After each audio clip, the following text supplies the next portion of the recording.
Happy Friday, Yosemite Church. One last day of wrestling with what it means to surrender to God some of these ideas that come from our family, these past traditions that have held on to us that no longer need to be a part of our life.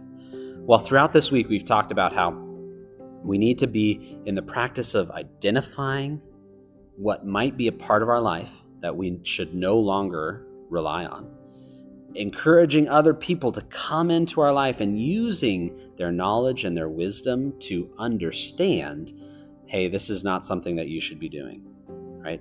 Trying to make sure that we aren't a fish not knowing what wet is. We aren't stuck in a way so close to a thing, so close to a practice, so close to our culture that we can't even see that it might be detrimental to our life, detrimental to our Christian walk. And from there, putting into practice the very difficult thing of, now that I've seen it, I'm going to give it to God. And now that I've given it to God, I'm going to receive from Him the truth. And by that, I'm going to find out, I'm going to dig through, I'm going to find ways to bring that knowledge into my life so that I have something to replace it with. That I'm not just trying to give up a sinful practice without replacing it with something God has for me. And by doing that, I will be in the practice of putting to bed the ways that my family line have affected my life, so that going forward, it no longer affects me nor my family. And just think about what a blessing it is to say, no, my family is not going to perpetuate the sins of my great-grandfather, of my grandfather, of my parents, or of me. They will be stronger because of the choices that I have made. Now, the struggle of that is that we still want to honor our parents, right? This is a very biblical notion that our parents are to be respected. In fact, the second commandment is the only commandment with a promise. Honor your father and mother, because if you do, it will go well for you. This is the promise that in it, when you honor your parents, God will take care of you as well. Well, and by doing that, one way that we can honor our parents is actually to take that which was a part of their life and allowing it no longer to affect their family. What a beautiful, beautiful practice. And in that, it reflects the process of refining of gold. One of the things I'm so grateful for this week is that I've learned many new things, right? I started off with my story of a foible, which I didn't know was the weak part of a blade. Well, I was looking into the process of refining gold because I was wondering about my grandfather's ring. See, this is my wedding band, and it belonged to my grandpa, who I get my middle name from, Ray MacArthur. And Ray, this was his ring, and none of the other grandchildren wanted it, and I snatched it up. He says, I'm not going to let that go, because he was a testament to a marriage that lasted, to a man that did everything he could for his family, a lot that I wanted to live up to. And in doing so, in taking this ring, I wanted to take the good from his life and allow it to pass on into my family by committing it to my life. But there are parts of his life that I don't want to take with me. Just like there are parts of his life that he wouldn't want me to take with me either, especially now that I trust that he is in heaven.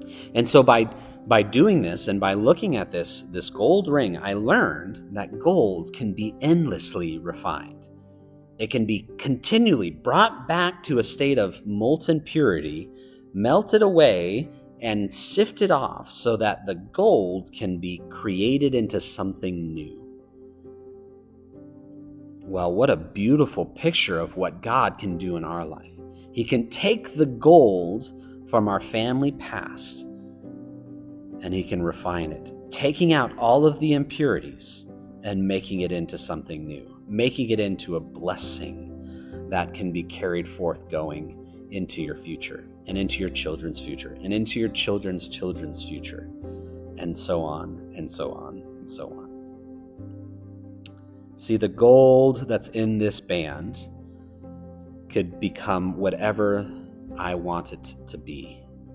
And in doing so, it could become impure, it could become muddled, it could become not as precious. But if I continue to allow the Lord to refine it, do what Jesus would have in my life, right?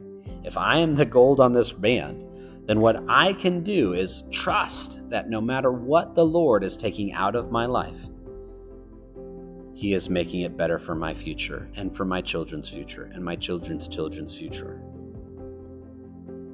And because this gold can be endlessly refined, it is such a beautiful picture of what God can do with us. See, we're never done until we meet God face to face in heaven. We're never going to be finished in the refining process. We're never going to be done growing and becoming more and more pure and becoming more and more the person God wants us to be. Or even better yet, we're never going to be done creating the Christian family God wants for us. The family that's so surrendered to God, it is a blessing to every generation to come. One man, Abraham, had this blessing. He says, "Through you I will bless all peoples of the earth." And now, by no means was he perfect. He had so many problems. And when we look at his family past, it was inundated with lying, with being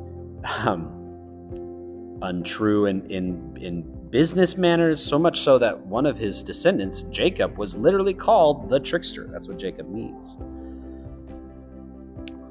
But he's also the line of Jesus, and it was through him that every nation on the earth shall be blessed. And so if we choose to follow God, our lives will be refined and purified to bless those in the future. And if we choose to follow our own way, then the goodness of what God has for us will slowly be corrupted and bent away from Him. But as we surrender to this process, we can become more and more and more Christ-like. And that is the blessing that will continue to give, not just to you, not just to your family, but to your descendants. And what a blessing that is, that the good work that you are doing right now in your life might affect your great-great-grandchildren, so that no longer will you think back on your family and it be something of frustration. Instead, it would be, I am so happy for what my grandparents, my parents, and what I have left my children.